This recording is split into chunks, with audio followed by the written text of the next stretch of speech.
Software Engineering Radio, episode 138, Learning as Part of Development with Allan Kelly.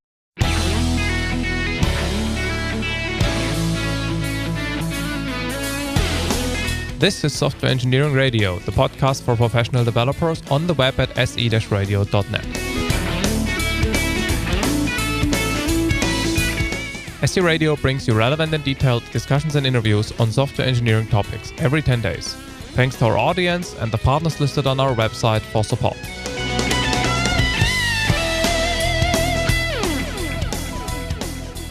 Hi everybody, welcome to another episode of Software Engineering Radio.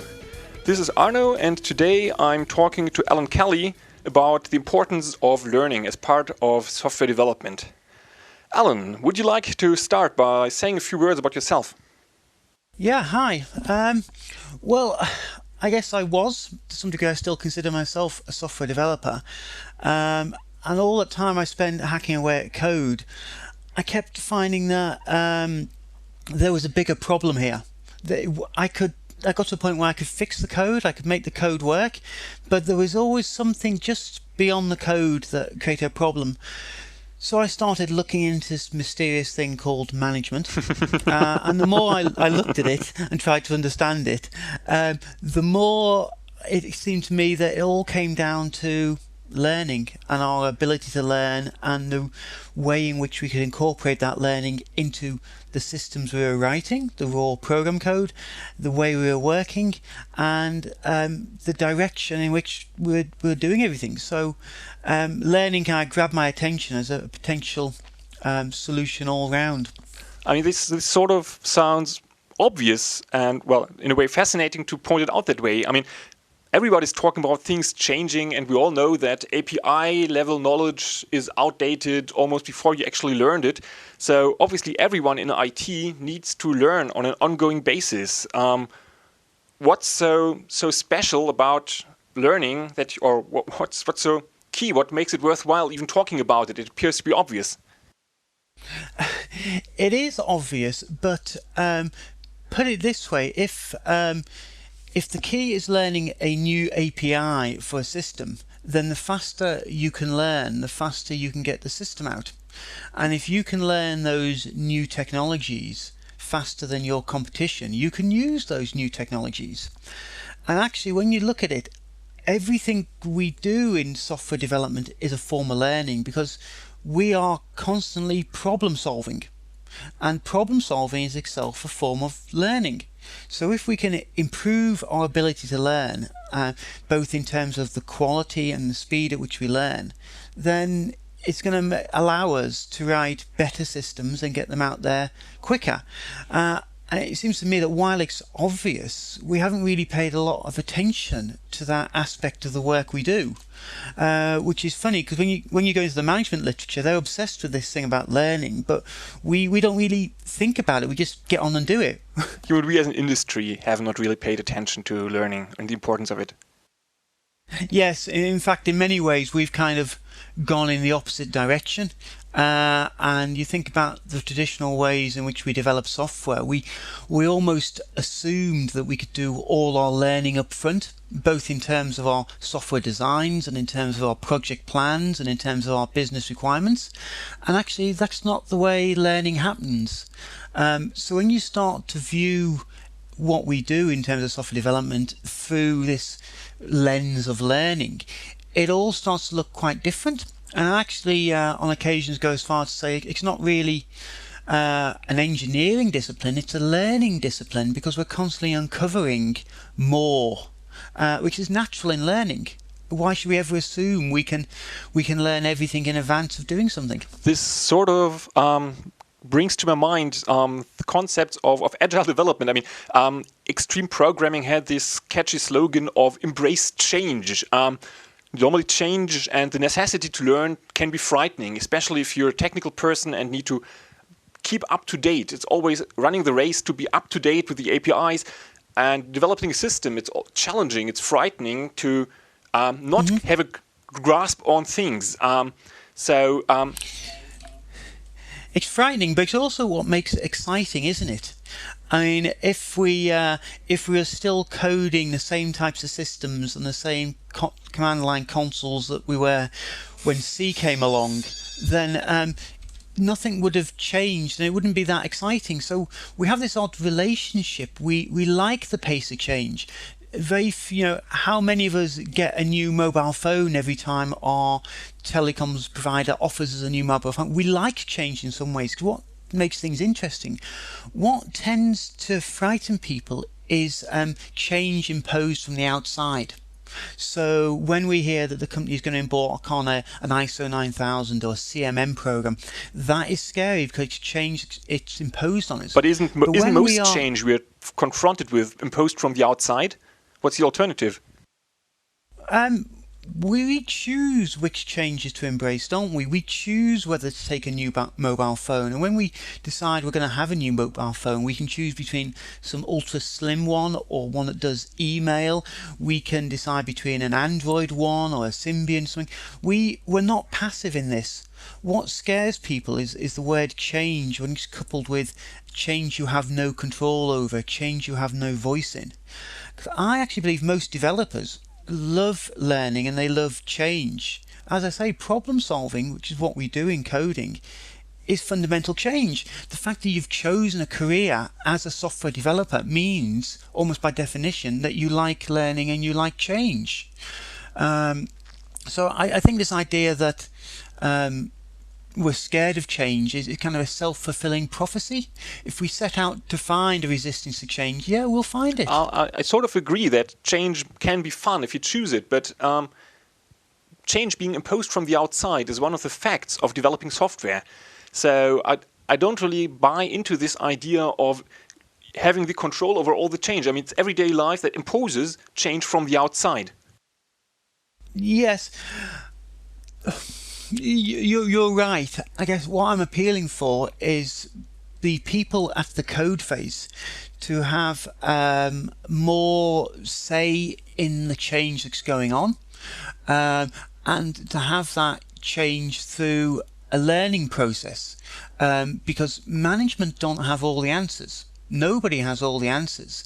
And when management recognise there's a learning process and we need to include the people who are doing the work, the people who know the work best.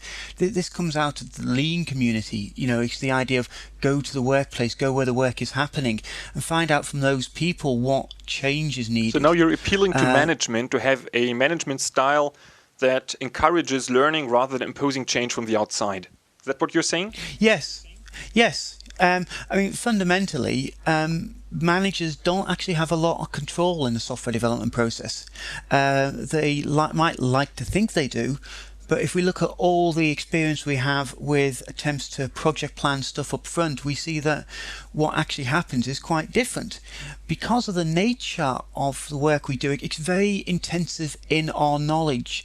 The jobs that we do often, not only can our managers not do them, but our managers don't even know how to go about doing them. They may have done once upon a time, but they don't anymore. So because the knowledge to do the job is vested in the people who actually do the work, they have a lot more control about it. They have how they approach the problem is important.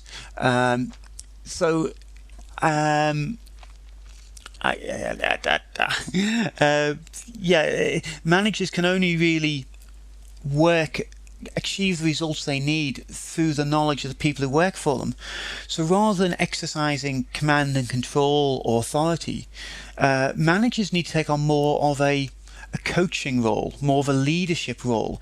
It's about letting them, they can set the overall direction, but the micro decisions, they need to enable the people who are doing the work to take those decisions themselves. It's the manager as teacher, helping. Not really a teacher who can give people the answers, but rather someone who gives the room for learning. Yes, exactly. But then managers need to get things done, which tends to be in a tension with learning, because developers, we all like to play around with the new stuff, and managers tend to be afraid of that for good reason, because the learning and playing around with cool new stuff tends to fill whatever time is available, and there are schedules to meet. So how do you balance that as a manager? I remember working with a bunch of guys, and I called them blue sky developers, because they always had the latest beta of whatever the next Windows version was on their machine. They always had the latest compiler, and it's almost like they'd been tasked their project to go out for a 5-year mission to seek out new technologies and how they could be applied. So you're exactly right. We can play around with this stuff, but learning doesn't just happen in the time we've set aside for learning. Learning just doesn't happen just in training sessions or when we're playing around new APIs. Learning is happening all around us all of the time. Managers can they need to set goals and objectives, and then appeal to the people who are doing the work, the engineers, to find the engineering solutions which can meet those goals. Saying we need this, we need all of this, and we need it by this date it's a recipe for an unsustainable schedule. But saying we need to solve this problem and we need to solve it by this date, you're appealing to the engineering aspects of developers, and that's where the learning comes into play, because it's giving them the freedom and the ability to seek out possible solutions. And as I say, it's a problem-solving exercise, and problem-solving is learning. Yeah, but again, their limited schedules are a fact of life. And a sort of mediocre system in 3 months' time is often better than an ideal system in a year. Yes, and that's exactly right. So we don't want how do I put this? We don't want to. We're engineers. We are given the parameters to work within, and we construct the solutions within those parameters. And it's up to us to come up with different solutions that match in different ways. So given a certain problem, we can come up with 3 solutions, and one might be ready in a month, and one might be ready in 3 months, and one might be ready in a year. And the trade-off isn't always ours to make, but we need to present that trade-off to those people who are asking for the solution. But again, engineering is problem solving. So it's not just that we are learning the new technologies to solve this problem. The actual solving of the problem itself, our actual day-to-day work, is itself a form of learning. I think there are 2 sides to this. Obviously, from the engineer's side, from the developer's side, it's good to have an attitude of I want to learn, and I perceive my everyday work as an opportunity to learn. And this is sort of the obvious and the generally good advice side. But then let's take the perspective of the manager. From the manager's perspective, it's a fact of life that developers are not focused on the business goals, but on the technology that is fun. And from the manager's perspective, oftentimes developers are not very apt at making good trade-off decisions, or even evaluating, presenting different alternatives in a balanced way. So it sounds a little idealized what you were just saying about developers being responsible engineers with an ideal understanding and being able to present alternatives, because there is always this hidden agenda of wanting to have fun with the latest technology, that kind of stuff, which tends not to be made apparent to managers. So from the manager's perspective, how can I deal with that? Well, this is where the importance of short feedback cycles is important. You need to know where you are in a project. We don't send a football team onto the field and without telling them the score. Everybody who's on a football field knows the score all the time. Managers need to make that apparent, and they need to explain what's going on here. And we've got I think we're talking about different domains of learning here. There's 3 areas in which our learning happens. One is the technology. It's the tools we use to create the solutions. And another is the application or the problem domain. It is the problem we are solving. If we're writing a new payroll system, we're learning about payroll at the same time. And the third one is the process. We're learning about the process that works. And as learning occurs in these three domains. Now, we've been talking about learning in the solution domain, the tools that we're using, the APIs and the new compilers and whatever. And we need to refocus people, perhaps in those kind of circumstances, on learning in the problem domain and the process domain, in that when will this get out? We're appealing to the same instincts, but often it's about how we phrase it. Now, if we've got short feedback cycles, and it rapidly becomes apparent when all we've done in the last 2 weeks is learned how to use a new compiler, and we haven't made progress towards the business problem. We have to balance all three of these. But what I'm trying to get over is that our very day-to-day work is a learning process. And if we can improve overall how we learn, we improve the day-to-day work. So they're not two different things. Yes, there is playing with a new API and developing application code, but actually learning is occurring all the time. Well, yeah, obviously it's going on all the time, but how, as a manager, can I focus the team on to go for my goals, which can be a little bit at odds with the goals of the team per se? Well, this is where you need to use the tools from the Agile toolkit. It's things like commitment towards a specific functionality. It's short iterations.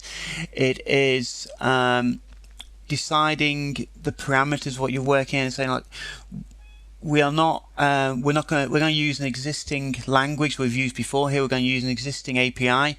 We're going to make those trade-offs. I think as long as the team are aware of those trade-offs, they'd accept them. I'm not making a case here, I should say, for saying, developers should go off and just spend their entire time learning cool new toys and APIs. No. Learning is what happens day to day on the job. Even if we're coding up some boring payroll system, we are learning somewhere or other. So you're saying trust the team, empower the team, and in that way guide them towards taking responsibility for the overall business outcome rather than their limited technical perspective? Partly that.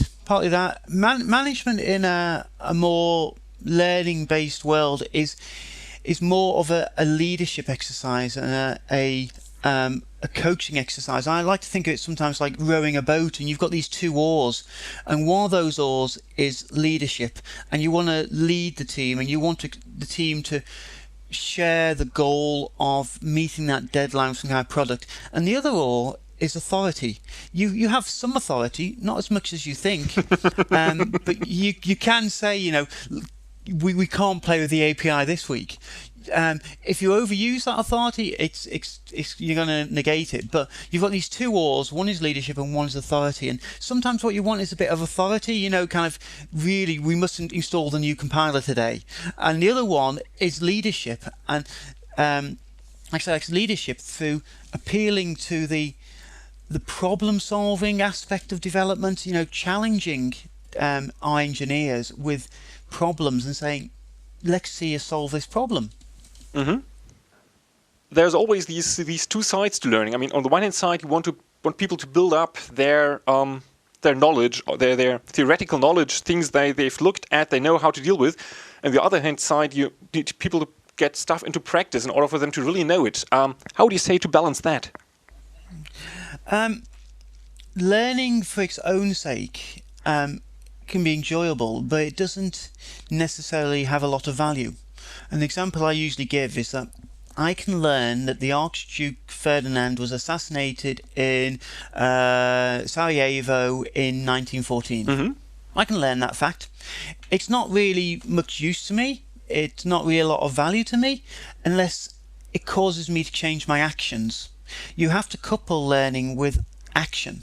So I get the bus to work every day, and if I learn that there's a different bus that goes from a different bus stop that will get me to the office faster, and I don't do anything with that, I've learned information, but without any action, I haven't really learned anything. It's only when we put that learning into action, when we couple learning and action, and often action means change, but learning plus action we've created knowledge there. If we don't have action, then it doesn't matter how much we learn, we haven't really built our stock of knowledge.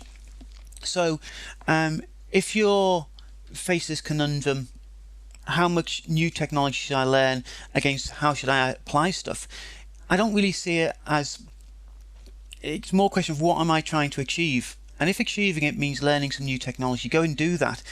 But you put that, when you put that into action, you create your knowledge. If on the other hand, solving a problem, I kind of know what I need to do, I know the technologies, I can apply the knowledge I have immediately and put it into action. Learning without action is devoid of value to my mind. So by all means, go and read books on Ruby and Grails and so on, but unless you're going to be putting it, unless you have a need to put it into action, unless you have some use for it, I don't think you've really added to your stock of knowledge. So learning with action is the important thing. That sort of makes sense, but well, the pragmatic programmers, for example, gave the advice to learn a new programming language every year, which typically means you learn a programming language every year that you won't be using in any practical context. Yeah. So that what I think what they're getting at there is they are at an individual level. They're about expanding your learning capacity. It's about challenging some of your assumptions. So suppose I go and learn Grails. I might not do anything with Grails, but Grails is going to make me view the way I write my Java programs in a slightly different way. It's going to challenge some of my assumptions, and it's going to keep my brain in a positive learning kind of mode. Because whether we like it or not, we are constantly learning. You know, if I learn that my boss always halves the estimates I give him, and as a result I start doubling or tripling my estimates, then I've learned something, I've put it into action, but it's in a very negative sense. We want learning to occur, we want to keep it in a positive sense. So I'd say learning a new language every year is positive learning, and it's helping us expand our capacity to learn, and it's challenging some of our assumptions. So I think there's value there. Whether I should be learning that all on company time, I'm not completely sure.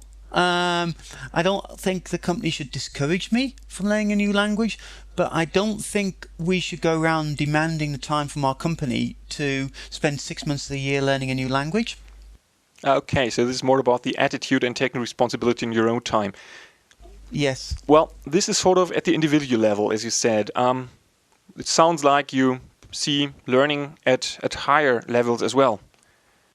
Certainly. I mean, it's very easy at an individual level to see what we're learning. To see, I've learned a new API, I've learned a new language, but there's also learning within our teams. You know, our teams learn.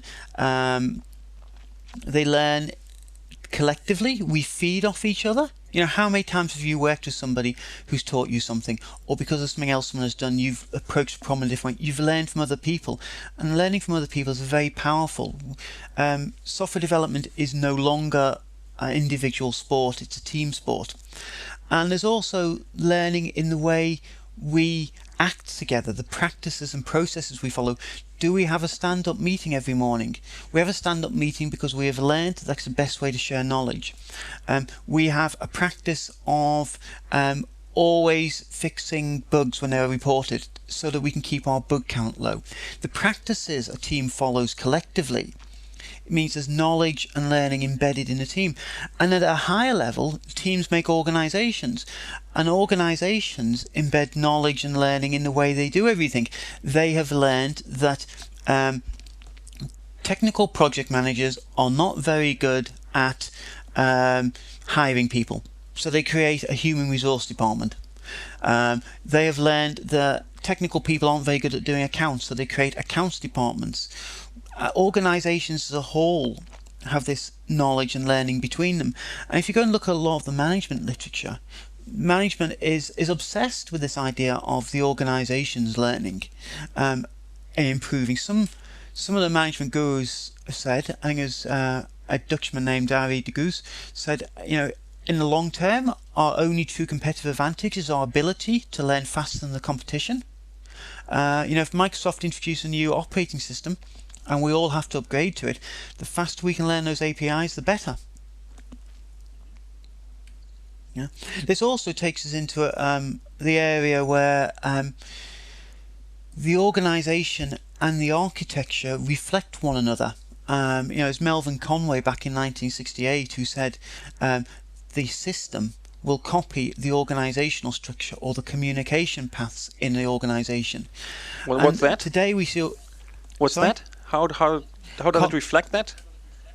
Conway's law, because an organisation comes to create a system. They say we need a new manufacturing system to control our manufacturing machines, and they decide, well, we currently have factories in Hamburg and Munich, so we must have two systems. There's an automatic assumption there, and because we have two systems, these systems must communicate. And because in the factories we have a factory manager and we have a production line manager, there must be a factory level console and there must be a production line console. Our systems are copies of the organizations we find ourselves in. And increasingly, because we have systems around us, our organizations can be copies of the systems we have. So because the system has two different access rights, it has an administrator level and it has a regular user level, we end up with two different job roles. We end up with a system administrator and a general user. We find software systems which are built with a front end, a UI, a business logic level, and a database back end. And how many times do you see teams which are built around one team for the UI and one team for the business logic and one team for the database? So we see these things copied, and we create silos where all the knowledge on databases is in one place and all the knowledge in UIs in another place, and we prevent learning between those two systems. Well, how would you go about changing it? Or let me ask it a different way. Is this even a bad thing? Bad is a very prerogative word. It kind of depends on what you're trying to achieve. I think as a general rule, it's not my favourite form of organisation, because you end up with these. There's two reasons. One, you end up with silos of knowledge. So you end up with UI developers who understand a lot about the UI, but they don't really understand the business that's going on here. The business knowledge is confined to the middle layer people. So the UI people don't appreciate perhaps the way the system is used or the performance criteria under which it's used. At a more practical level, when you divide systems up like this, you find that to get any functionality delivered, you have to get changes in all three teams. So you need to coordinate all three teams. So one organization I'm working with at the moment, they've got a major new project centered on the French market. Unfortunately, all the UI is done by a separate team. So this team are beavering away producing lots of business logic, but they can't show it to the potential customers because they're waiting for the UI team. And the UI team have different priorities, and the UI team have a different schedule. So if you want end-to-end responsibility, you have to have cross-functional teams. So again, you get back to the ability of developers in one team to learn about a different aspect of the system, a different domain. No longer is it good enough to say, I am a Java developer, therefore I will never touch style sheets. You need to have knowledge of all these different domains. So are you saying that it's better to divide a system in terms of the problem domain rather than the solution domain? From an organizational perspective, yes. Now, this gets into a very interesting question as to where is the architecture. Now, there may be good architectural reasons why the UI is very different from the business logic. If you reflect that in your organizational structure, you end up with bottlenecks, you end up with team rivalries, you end up with difficulty developing systems. You need to find architectures which are compatible with the organizational structure. The way I often view my work these days is creating organizational structures that will create the right architecture. Many of the best architectural designs and patterns are hindered because our organizations can't implement them. Many suboptimal organizational or architectural designs are foisted on us because we have to cope with the organizational structure that we find. I remember once developing a system a few years ago, and I was told that there was an organizational decision to use COM. That imposed a number of constraints on the architecture. You mean the organization had made a strategic commitment to using COM?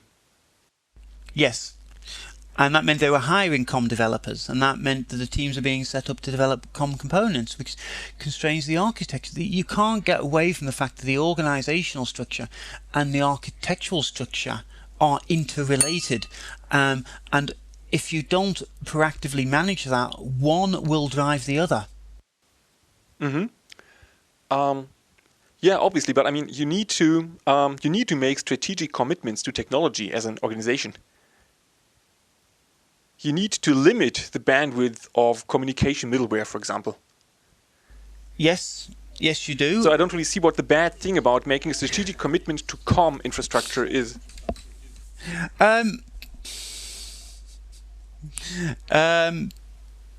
Or to committing to any other single communication infrastructure.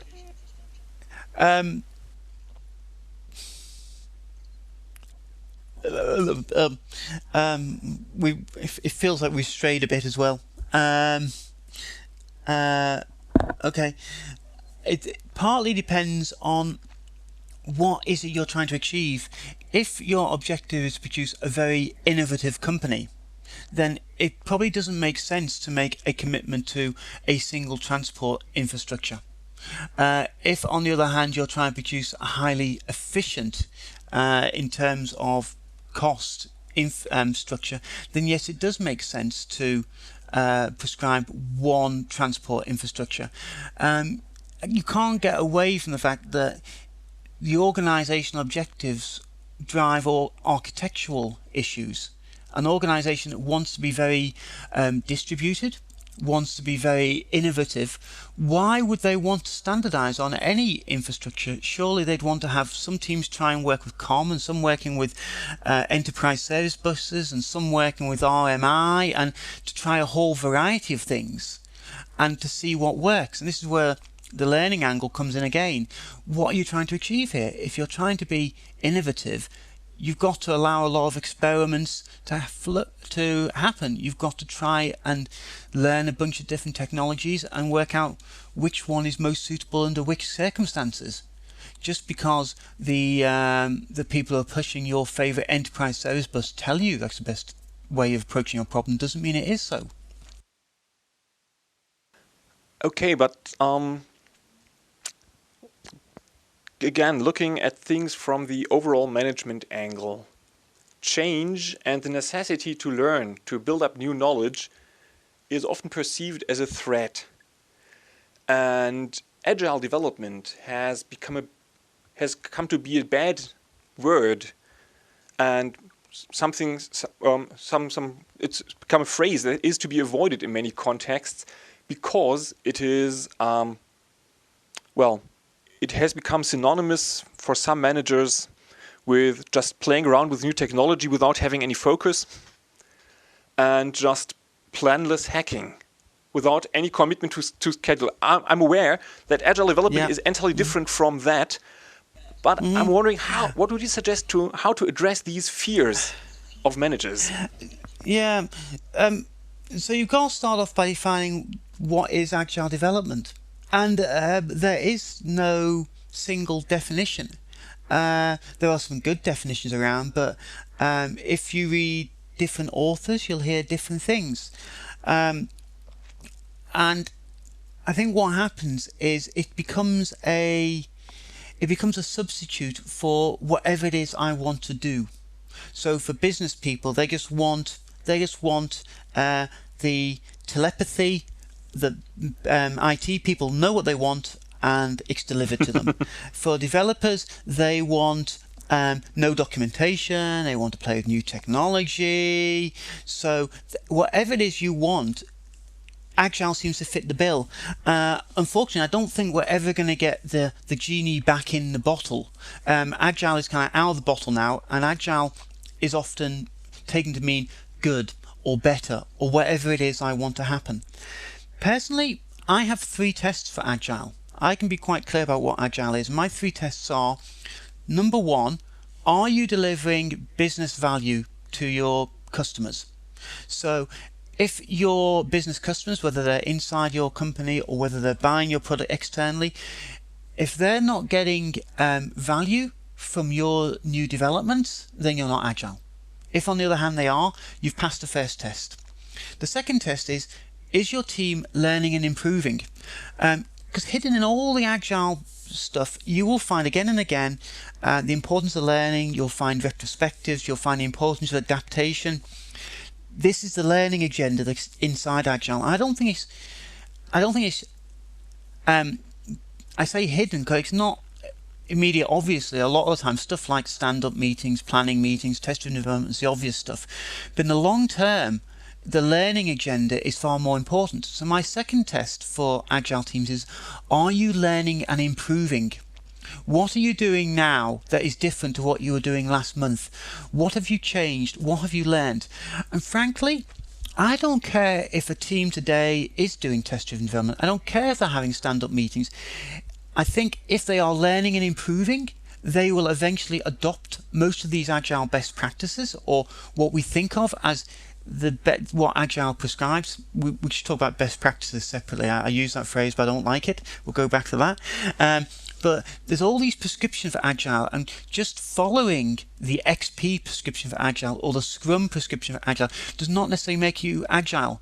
A friend of mine, Steve Freeman, uses the term Potemkin Agile to describe teams that can tick all the Agile boxes, but they're not actually delivering anything anybody wants, and they're not actually changing the way they work. So, I say my second test for Agile is: are you learning, changing, and improving? If you are, I think you'll get there. And my third test for Agile is: when you remove all the consultants, the experts, the coaches who you hired to help make the team Agile, are you still doing it? Because I hear stories of companies that go out and they hire a consultancy to come in and help them get Agile, and everything is Agile, everything works while the consultants are there. And then one day the consultants start to withdraw, and a week or two later you find that the build broke and nobody fixed it. You find the tests aren't running regularly and no one gets around to fixing them. You find the stand-up meetings drift from being 9 o'clock to 10 o'clock to not happening. So if you haven't fundamentally changed the organisation, the team, then are you really Agile? You were Agile for a moment. So when I put these things together, and they're my tests for Agile. So in there's nothing about constantly learning new APIs or tools. There's nothing about not writing documentation. Maybe your domain requires a lot of documentation. Maybe you're in a controlled environment, you're safety critical or something, and it makes sense to do that. So first of all, let's define what we mean by Agile. So I think we've got that. Then I think there's an awful lot of what some people have called bad Agile, or I prefer to call rogue Agile out there, which, as I say, is people going and using the Agile banner as an excuse to do whatever they like. I have a friend who works for one of the railway companies here in England, and I told her that I was doing this Agile stuff and I'd written a book on Agile and so on. And she says, "Oh, don't talk to me about Agile. We had Agile at our place. Our developers said they were Agile, and they just go off and do whatever they want." That's not Agile. You're not delivering business value. You're not giving your customers what they want. So I think in some ways we've watered down Agile to mean whatever it is we like this day, and it comes to mean just generally good. Okay, I see. Well, let's try to get to some practical advice. Let's start by looking at the individual developer perspective. Let's say I'm a developer, I want to learn. What's your advice for me? Well, I think the pragmatic program is learn one language a year is a fairly good place to start. I think you've got to open your mind. Gone are the days where you could go to college and learn everything you need to know about programming and go out and spend the next 40 years of your life doing it.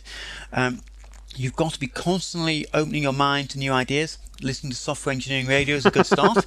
Get yourself out to conferences, read some blogs, read some journals. And one of the things I always encourage people to do is start keeping yourself a journal. Take some time once a week or a bit more often or a bit less often, depending on what your schedule is, and just try and think about what's been happening recently.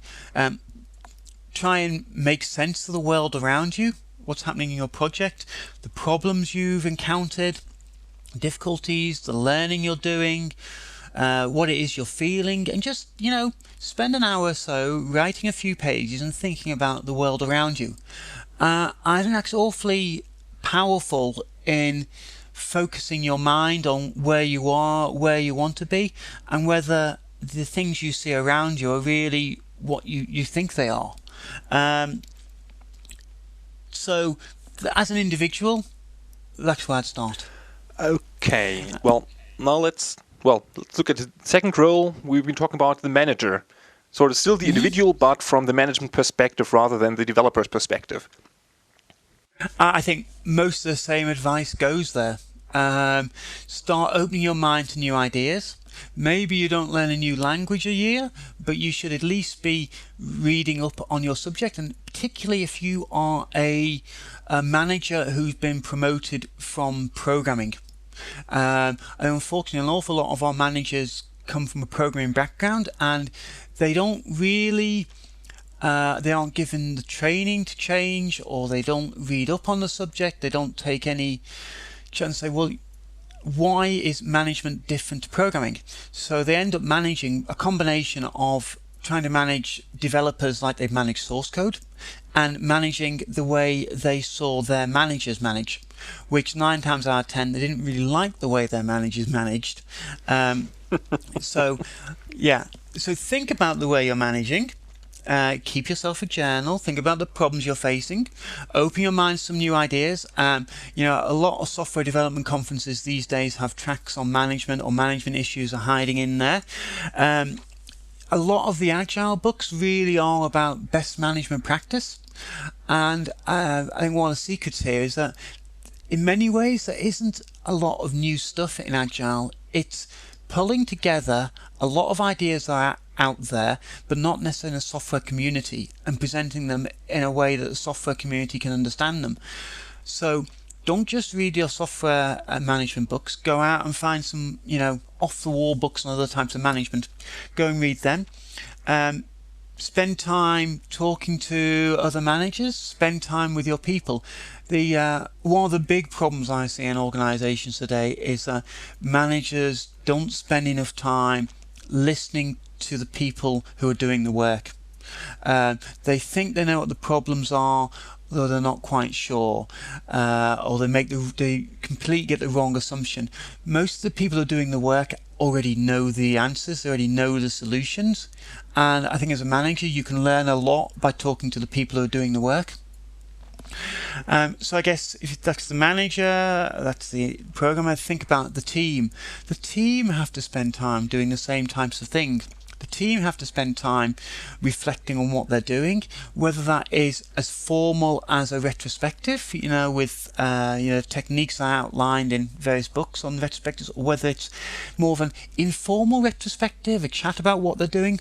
What really annoys me is the team will get together in a coffee shop, or in England in a pub, and they'll talk about the situation, they'll say what should be done, and for some reason they get back into the office and all of those great ideas are lost. The team need to be able to bring those kind of ideas into the organization, and going back to this idea of acting on what you know, they need to be able to act on those things. The team need to collectively do stuff. It isn't enough to talk about fixing all the problems. You need to get on and do them. So let's turn those ideas into actual action items. So this sort of means that the manager needs to have the courage to enable the team to listen to the ideas and sort of dare to to put them into practice because the team thinks they're great, even if the manager doesn't really understand enough to be sure himself? If the manager doesn't understand enough to be sure himself, he should get one of the developers to explain it to him.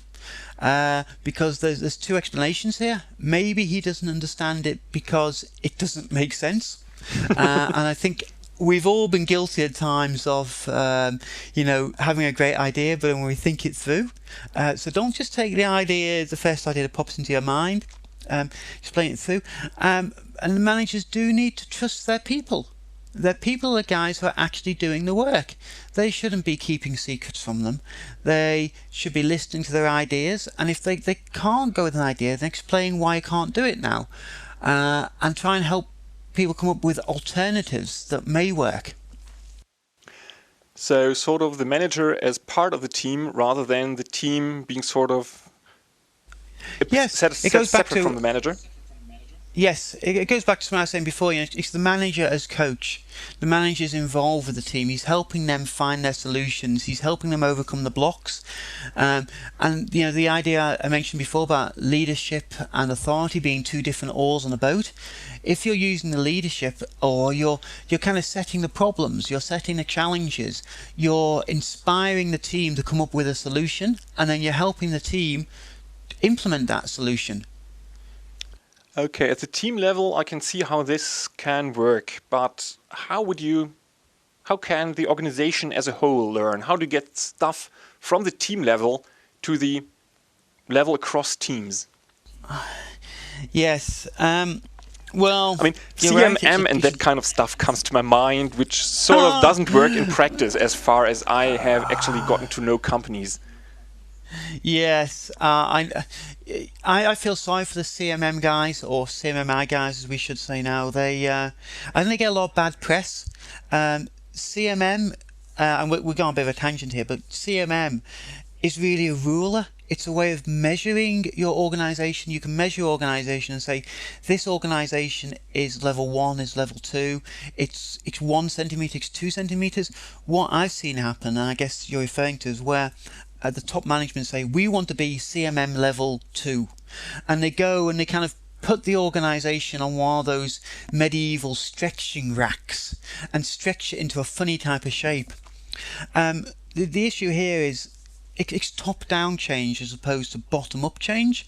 And one of the things that's happened with the Agile movement is that, look at where Agile started. It started with the likes of Kent Beck, and it started with everyday developers. I remember 10 years ago, before I ever heard the word Agile, putting a whiteboard up on my project and deciding to work in time-boxed iterations, although I didn't know the words time-boxed or iterations.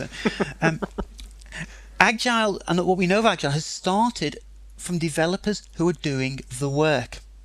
You look at CMM and ISO 9000 and other initiatives, and they've come from the top. They've come from somebody sitting in a, shall we say, ivory tower, coming up with a great idea, and then deciding to impose it on an organization. And actually, both bottom-up and top-down change are important. If you purely go with top-down change, you're constantly trying to enforce change. You're constantly trying to enforce a way of working. If you go bottom-up change, I know a lot of developers have been in a situation, you're frustrated by the fact that your managers are doing something different. That here you are trying to work in an agile Scrum-like environment, and here you are managers insisting you have a Gantt chart for everything you do. So ideally what you need is you want a pincer movement. You want the developers on the bottom really getting into let's embrace these changes, and you want the management saying, yes, this is where we want to go. So if you're a developer, you're at the prerogative term bottom of the organization. You're actually at the code phase. You're doing some work. The challenge for you is not only get people doing this stuff, but to explain to people higher up why it's good. And if you're at the top of the organization and you want these guys down here to do it, the challenge for you is to excite everybody around this and put your money where your mouth is. So going back to your original question, how do you get a whole organization to do this? Well, this is one of the big problems our big organisations struggle with. Trying to get a Siemens or a General Electric to change is entirely different to trying to get your 20-person startup organisation to change.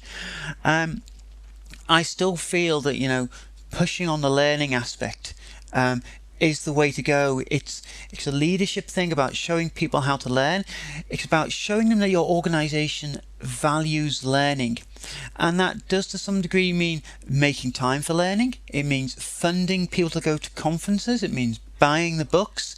It means trusting them to try out ideas. And we get into this whole thing here of, learning through your failures, which unfortunately has become a bit of a cliche.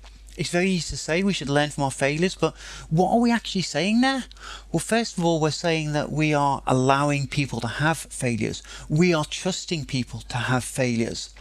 We are not going to insist that every risk is de-risked before we allow anything to happen. We have to be prepared to take some risks here. We have to be prepared to trust people to do this. And when the failures occurred, we have to pick up the pieces afterwards. We have to say, well, what were the lessons we learned there?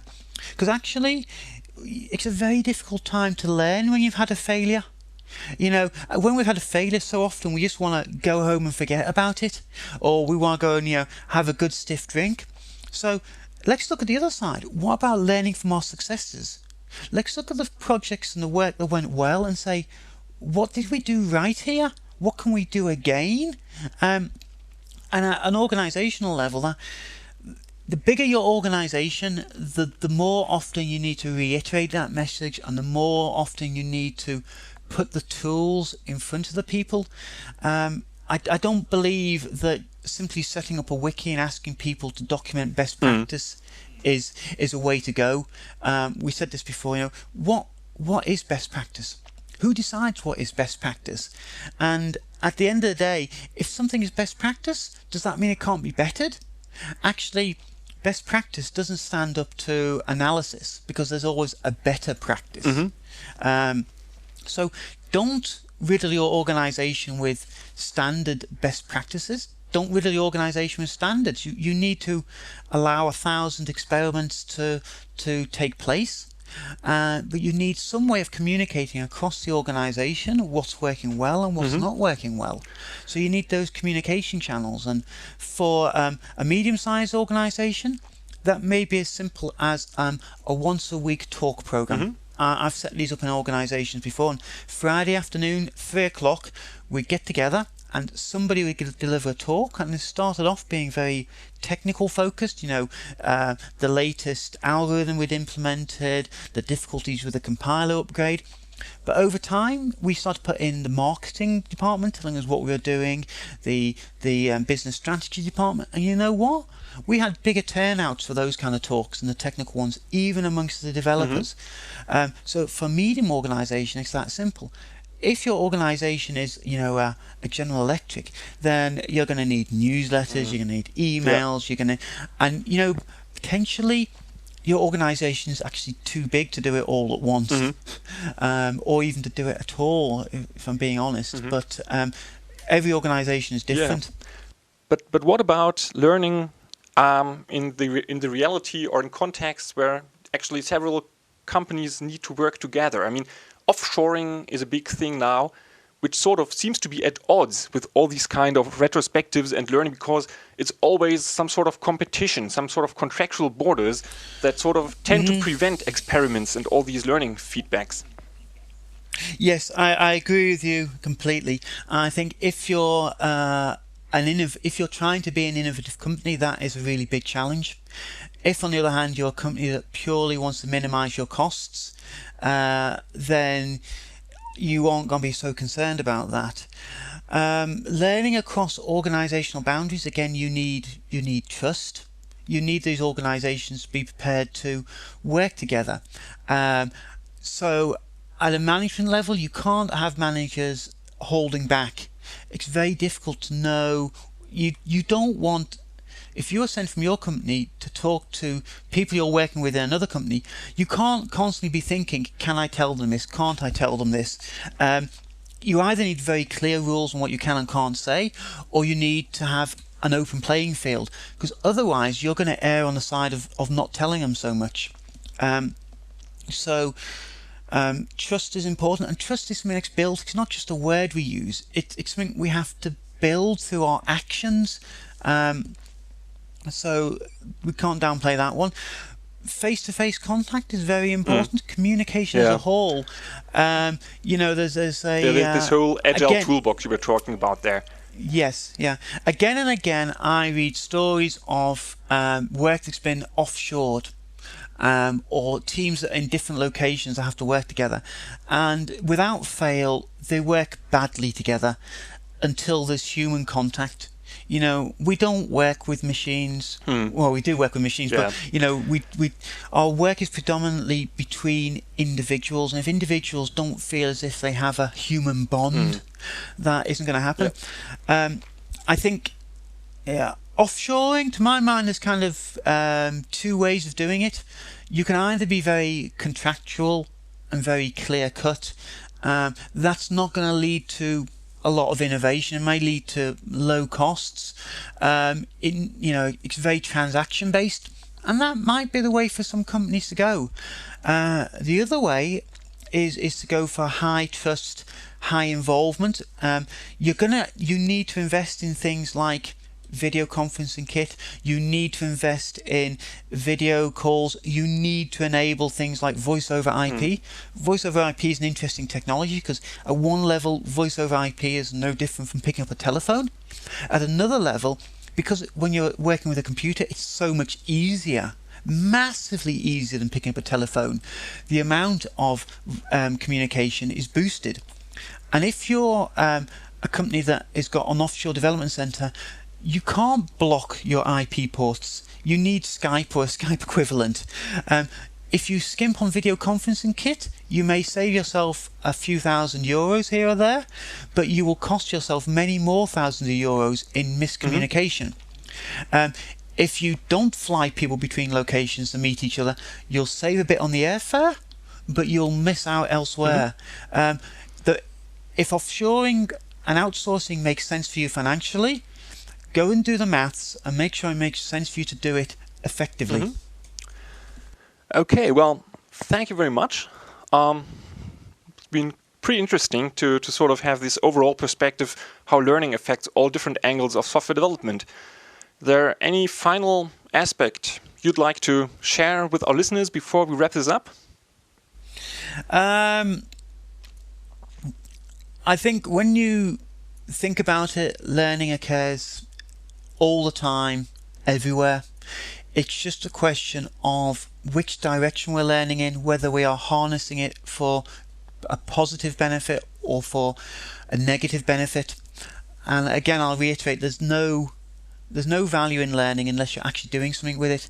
So it's learning plus action. And that's my closing words. Okay, great. Thanks a lot.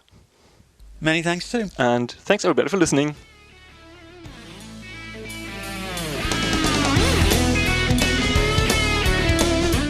Thanks for downloading and listening to Software Engineering Radio. Software Engineering Radio is an educational program brought to you by Hillside Europe. If you want more information about the podcast and all the other episodes, visit our website at se-radio.net. If you want to support us, you can donate to the SE Radio team via the website, or you can advertise for SE Radio, for example by clicking on the Dig, Reddit, Delicious and /dot buttons. To contact the team, please send email to team@se-radio.net, or if it is specific to an episode, please use the comments facility on the website so other people can react to your comments. This episode of SE Radio, as well as all other episodes, are licensed under a Creative Commons 2.5 license. Please see the website for details. Thanks to Charlie Crow and the Podsafe Music Network for the music used in this show. The song is called Vegas Hard Rock Shuffle.